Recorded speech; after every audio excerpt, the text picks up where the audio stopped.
everybody, how are you doing? And welcome to a new video about London. Today we're talking about the best tourist attractions here in this beautiful town.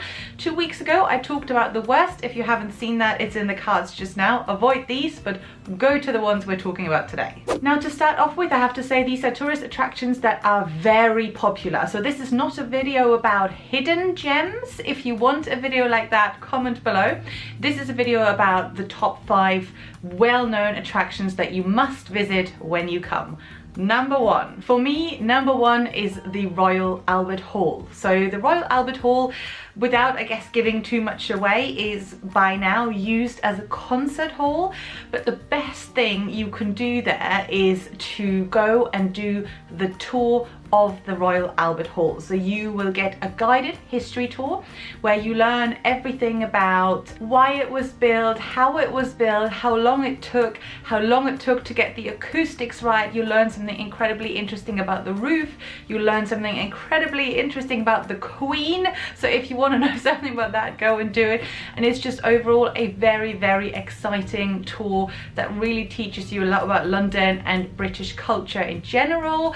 I did it with my parents once, they loved it, so thumbs up, recommend Royal Albert Hall visit. The next one I do want to talk about is the Globe Theatre, or Shakespeare's Globe. So it's essentially a reconstruction of the original Globe Theatre here in South Bank in London. But if you are anyway interested in Shakespeare or theatre, or just I guess the history that comes with it, this is definitely a must visit when you're in London. There are still plays on until nowadays, so I think you can get about 700 standing tickets.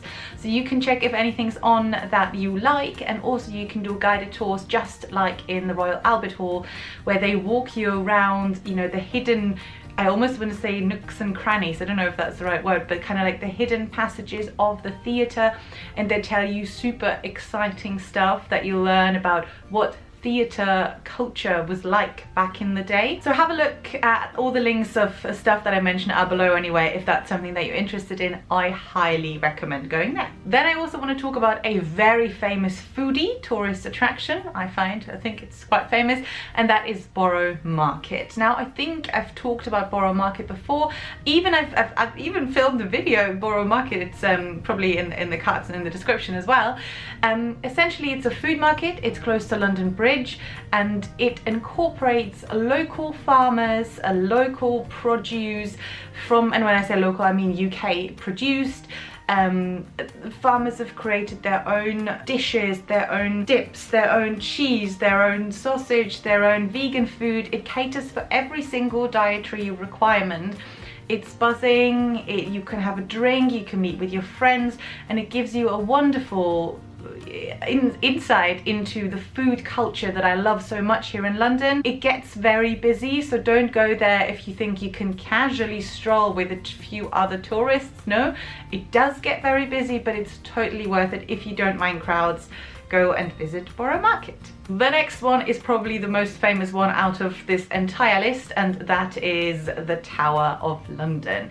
London's castle, as I liked to call it for a few years, until I realised it is in fact called the Tower of London. Again, I don't want to give too much away. You've probably seen it. It's very close to Tower Bridge, and you can see it from when you do Thames boat tours and stuff like that. And the most exciting part about it probably is the crown jewels. So again, here you can do a guided tour. You will learn a lot of exciting stuff about the royal family. You will get to see the crown jewels, so if that's something that you're interested in, go and do that. It's probably the kind of activity you would do with your parents. Parents tend to love this. My flatmate and we both did it with our parents, and they really liked it. So it takes quite a while, and you kind of walk through the entire castle, and you really feel like you're on the path of the royals, you know, with obviously seeing the crown jewels that I don't even know how much they're worth, but I know it's insane. And you know, there's all these theories of people trying to steal them and things like that.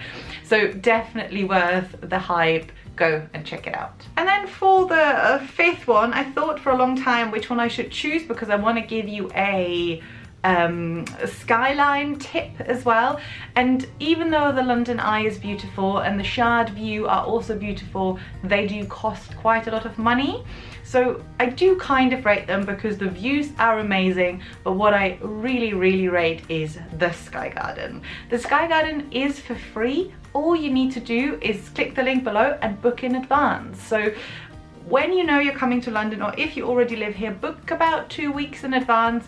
You'll get a slot, you'll go up there, and it's skyline views, 360 degree, with a garden in the sky and a bar and a restaurant. And if you're a blogger like me, it's amazing photo opportunities left, right and center. So this is my number one, I guess, above the crowds skyline recommendation, simply because it's free and because of the beauty of it.